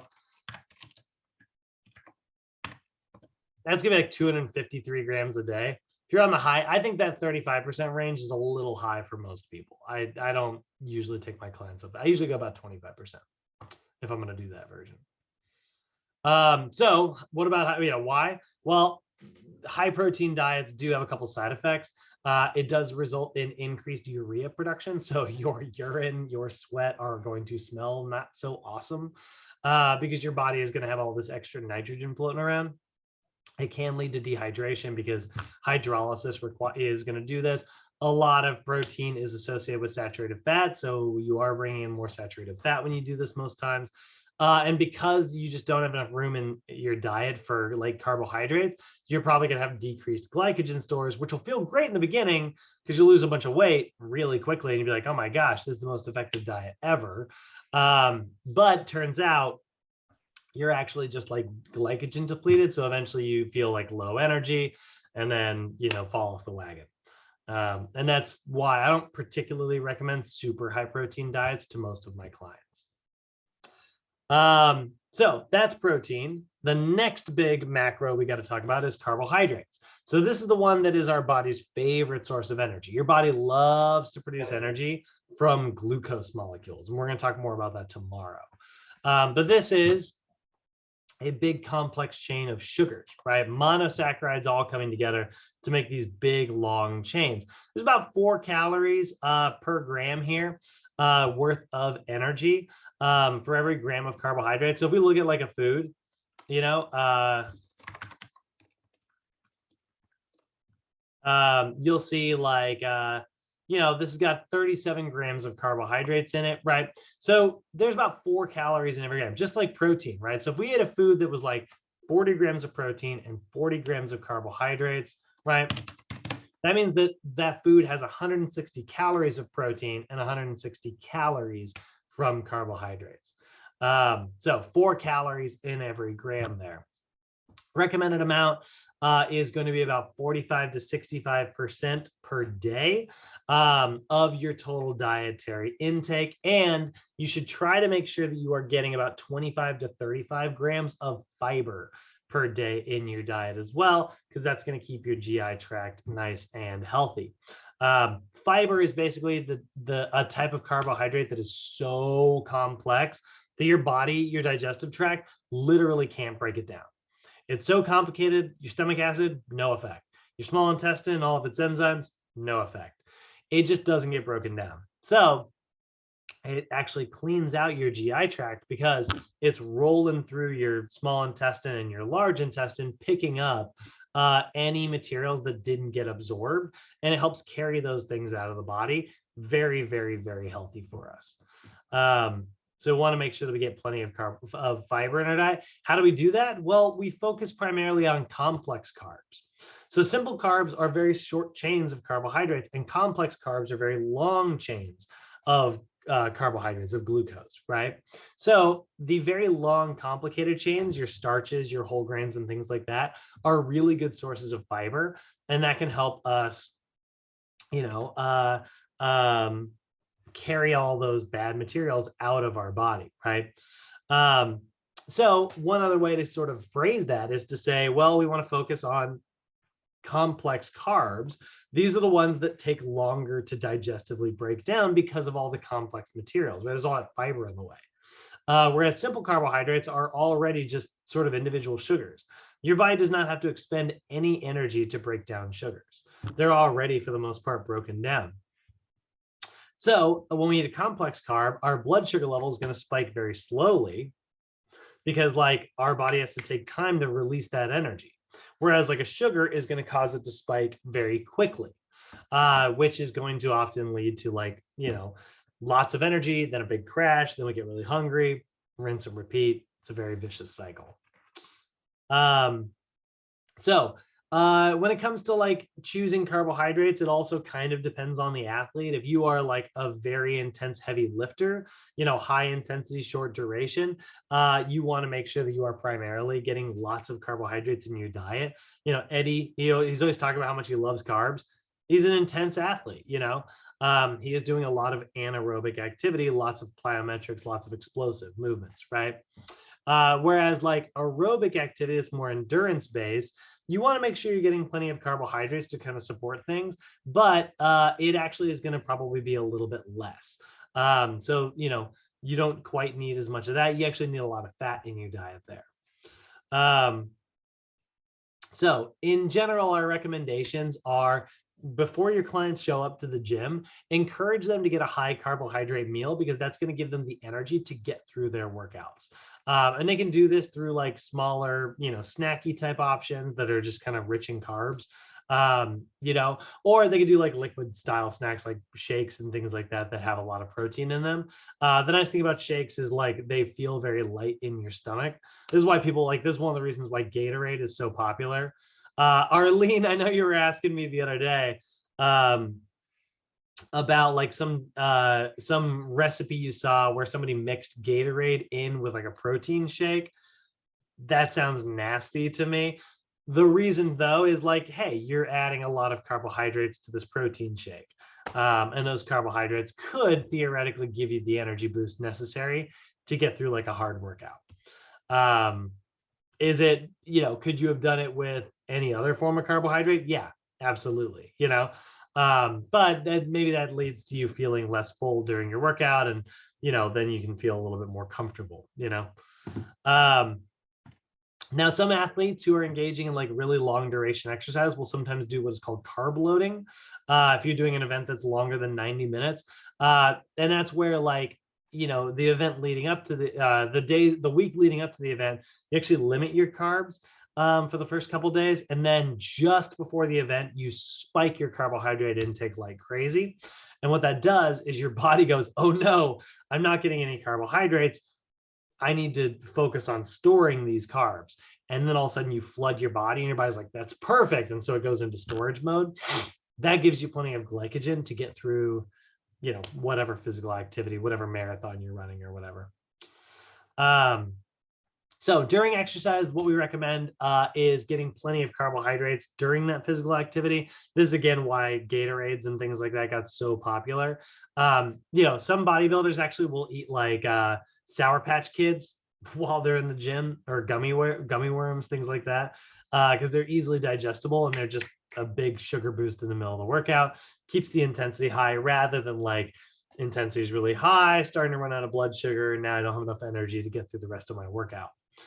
But again, that's very much, you know, looking at athletes who are working very hard. General clients don't need to worry about that quite as much. After exercise, you may think that you want to focus primarily on protein. Yes, you do want to get some protein post-exercise, but you do also want to make sure that you are restoring any of the glycogen that you used during your workout. So you do need to make sure that you're also getting plenty of carbohydrates post-workout as well, because it is not so much about today's workout as much as it is about tomorrow's. If you deplete your glycogen today and then you try to work out again tomorrow, you have no glycogen in order to do it, you're not going to have a very good workout tomorrow. So post-workout, you do need to make sure you are restoring your glycogen, get some carbohydrates as well as protein to repair the muscles, carbohydrates to repair the glycogen.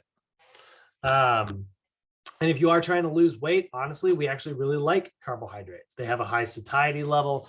You know, we do know that it is easier to stick on a diet that is rich in carbohydrates, and it gives you the energy necessary to, you know, get through a workout that's going to help you build muscle and lose fat. Fats. Speaking of fats, our final macronutrient here, these are going to be the fatty acids found in our diets. We're either going to see single fats, triple fats, or double fats. That's our sterols, triglycerides, and phospholipids. So sterols, like your cholesterol, for instance, are actually precursors to your sex hormones like testosterone and estrogen. So obviously, definitely we need to make sure we're getting plenty of cholesterol in our diet. Unfortunately, when I say that, you know, we do live in a country where we sort of have a lot of excessive cholesterol in our diet. So while it is very important, chances are, you know, if you have a diet of like bacon and, you know, red meat every day, you're getting plenty of cholesterol, you know, bacon and eggs for breakfast every day. That's a lot of cholesterol coming in. So here's the thing, cholesterol, like I said, it's really important, but there is sort of a ratio here. And so when you're bringing in a lot of it, a lot of times you're bringing in a lot of what is called LDL cholesterol, or low density cholesterol. And that can build up and like develop plaque on your blood vessels. That can clog your arteries, which we definitely don't want to do. Whereas HDL cholesterol, usually found in things like fish, oil, and liquid fats, is actually going to raise the HDL, the good stuff that cleans out your blood vessels. So this is what we were talking about the other day when we were talking about fats. Now, normally when we're talking about dietary fat, we are talking about the various triglycerides that are out there. That is your saturated or unsaturated fat. So saturated fat is going to be things like lard and butter, coconut oils, anything that's hard at room temperature, basically, that is a saturated fat. Whereas unsaturated fat is the oil stuff, right? The oil, like a very oily fish, nuts, seeds, olive oils, canola oils, almond oils, things like that.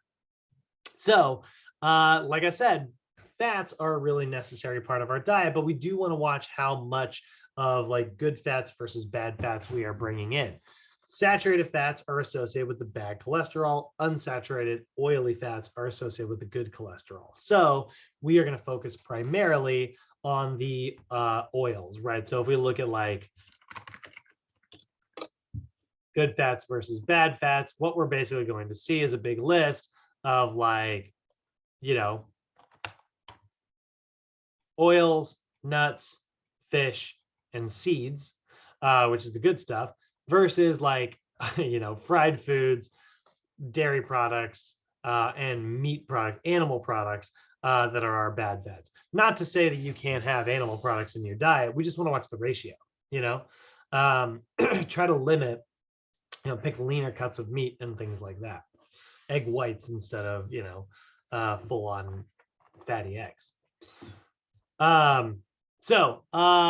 Lipids, by the way, fats, usually about 9 calories per gram. So we went back to our food earlier. We had 40 grams of carbs and 40 grams of protein in it. That was 160 calories because protein times 4, or grams of protein times 4, grams of carbs times 4.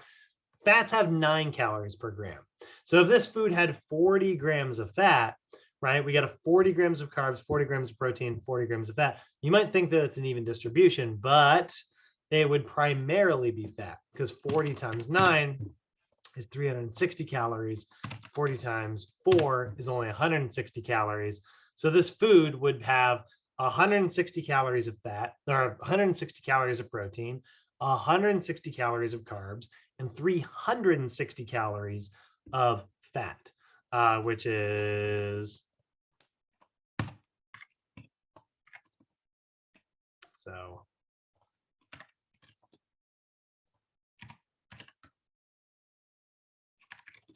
So this food would be about 24% protein, 24% carbs, and about 52% fat. That's not an even distribution now, right?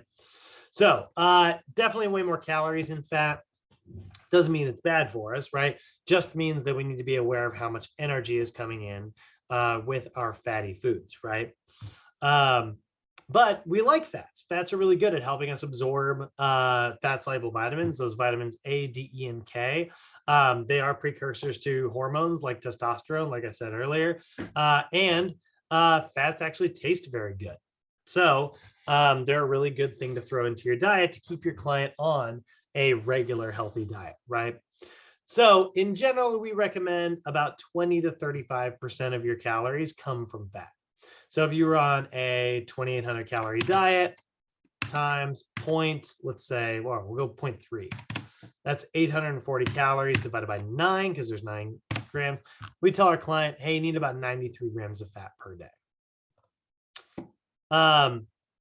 So like I said, fats are very good for satiety. They do make you feel full longer. And a big part of that is because like fat, it doesn't break down like right away until it gets to your small intestine. So it signals satiety. It signals like making you feel much fuller. And MCTs are a really good source of that actually. If you eat like a lot of coconut oil, it can lead to you feeling fuller. That's why a lot of people went on like the big coconut oil kick for the last few years, is because it does lead to feeling fuller much longer. And it is a saturated fat, but it's like a good one that you can kind of cook with. Now, we know that excessive calories is going to cause obesity, but really, why is obesity so bad for us? Well, it does have some really negative effects, one of the most important of which is insulin resistance. So when you have specifically like a lot of like abdominal fat, it can lead to like insulin resistance, where your body will make insulin, which is supposed to drive sugar out of your blood, but just doesn't. Your cells are like, yeah, we've seen this trick before, you know, we're not really going to listen. So then your blood sugar levels just stay high, and that starts interrupting certain metabolic processes. This is what we call diabetes, specifically type 2 diabetes. So that is definitely something we are trying to avoid. And one of the reasons why we are talking about primarily these 3 macronutrients. If somebody has like diabetes, well, we need to get them on like a diet that is going to like help them. They should obviously be under like a medical supervision with that diet. But we can help our clients like create healthier choices, right? More complex carbohydrates, better sources of protein, with moderate, good sources of fat. All right, those are our macros. Any questions on that?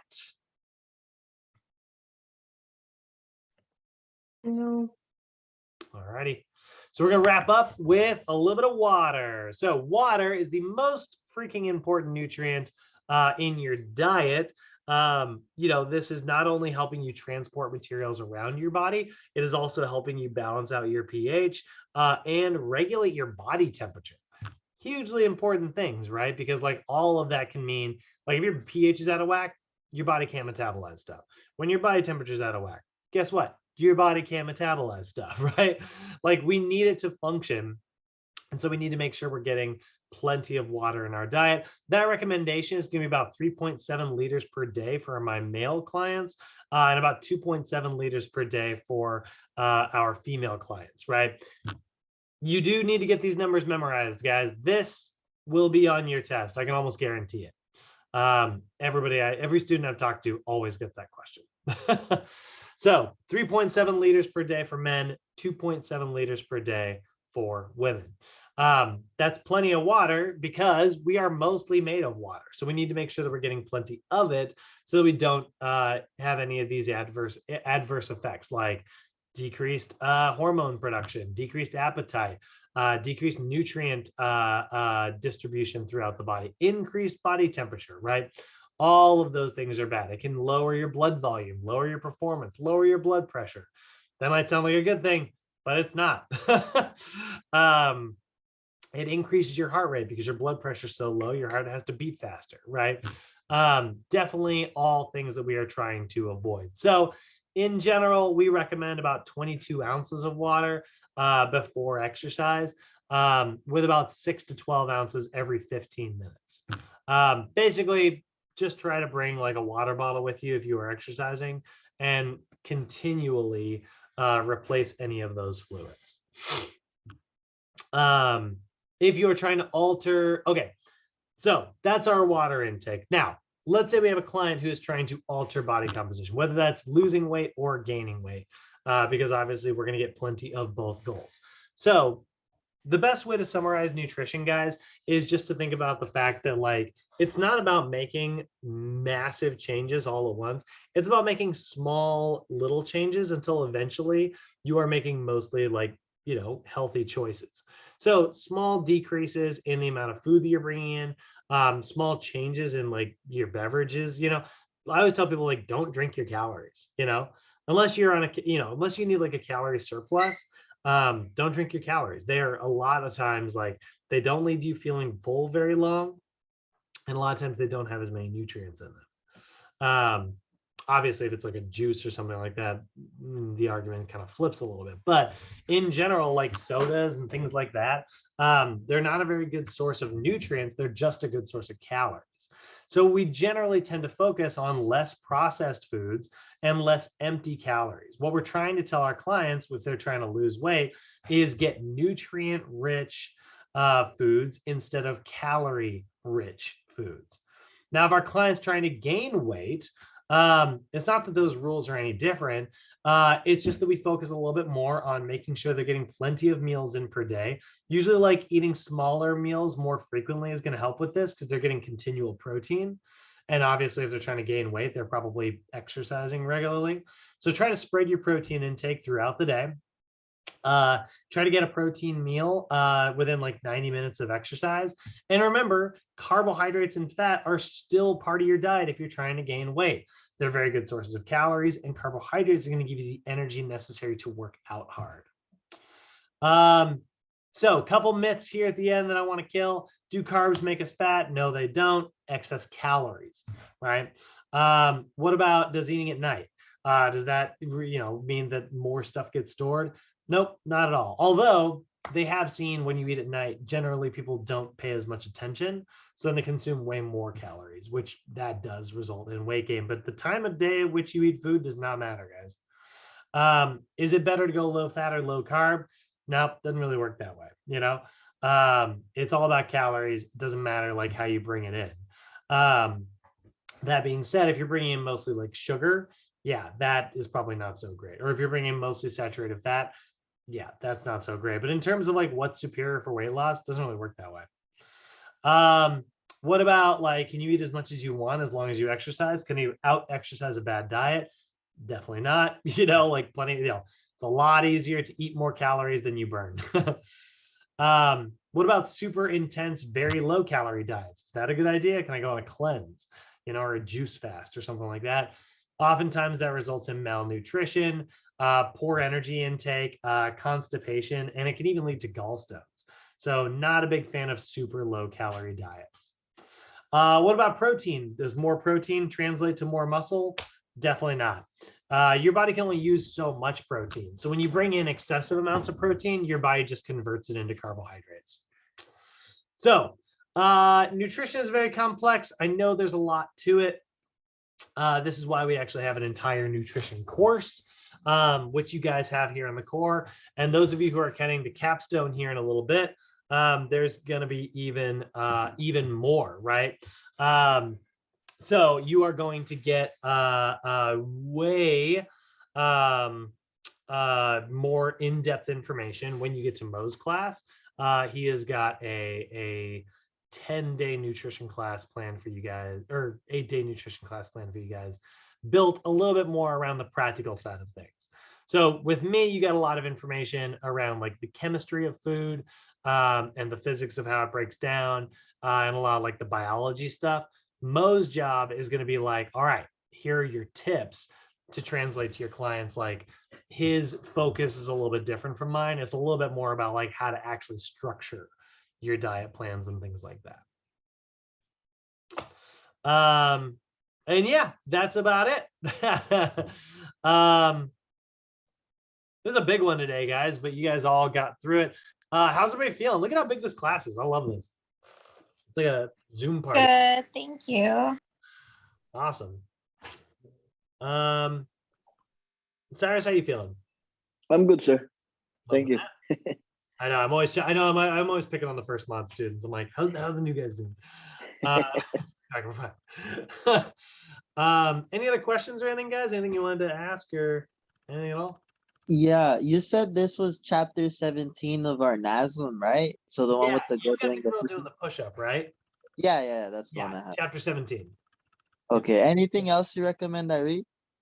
Honestly, I check your Memler's textbook. The Memler's got the digestive stuff. Yeah. Honestly, you're probably pretty familiar with it already. But in the Memler's book, it is chapter 8. Wait, that's not right. No, it's not. Chapter 19. Blah, way off. Chapter 19 of the Memler's or chapter 17 of your NASM. And then for anybody with the other edition, the new NASM, that's chapter 5. Boy, this chapter thing is getting tiresome. Friggin' NASM always writing new edition, coming out with new pictures and charging for new books. All right, ladies and gentlemen, I will let you guys out of here, and I'll see you tomorrow. Thank you. See you tomorrow. All right, thank you, Brad. We'll thank you, see sir. tomorrow. Bye. See you tomorrow. Bye, guys. Bye, guys. Thank you.